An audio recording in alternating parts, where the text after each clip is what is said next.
మంచి కర్మలు చేస్తే మంచి ఫలితాలు ఉంటాయి. అలాగే చెడ్డ కర్మలు చేస్తే ఆటోమేటిక్గా చెడ్డ ఫలితాలే వస్తాయి. ముఖ్యంగా ఇప్పుడు నేను చెప్పబోయే బ్రేకింగ్ న్యూస్ కూడా చైనాకి సంబంధించింది. అలాంటిదే భారత్ మీద ఎన్నో రకాలైనటువంటి కుట్రలు పన్నింది చైనా. ఇది మనందరికీ కూడా తెలుసు. ఇటీవల జరిగిన భారత్ పాక్ యుద్ధంలో కూడా చైనా ఎన్నో పన్నాగాలు పన్నింది, కుయుక్తులు పన్నింది. దొంగచాటుగా దొడ్డిదారుల్లో కూడా పాక్కి అనేక రకాలైనటువంటి ఆయుధాలు సరఫరా చేసి పాకిస్తాన్ని మరింత బలోపేతం చేయడానికి ట్రై చేసింది.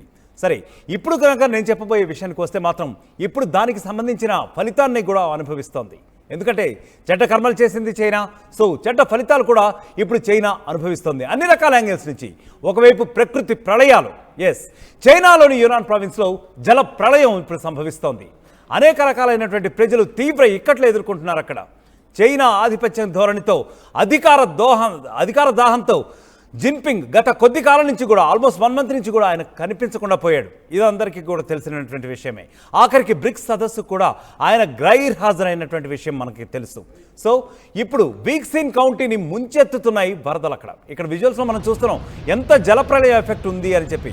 అక్కడ చూడండి, కార్లు విపరీతంగా ఎటువైపు నుంచి చూసినా కూడా జల ప్రళయం. అక్కడ విజువల్స్లో మనం చూస్తున్నట్లుగా కూడా ఆ వాహనాలన్నీ కూడా నదిలో ఎక్కడో దూరంలో సుదూర ప్రాంతాల్లో పడవలు కొట్టుకుపోతున్నట్టుగా కూడా కొట్టుకుపోతున్నాయి. అవన్నీ కూడా నిజానికి నివాస ప్రాంతాలు.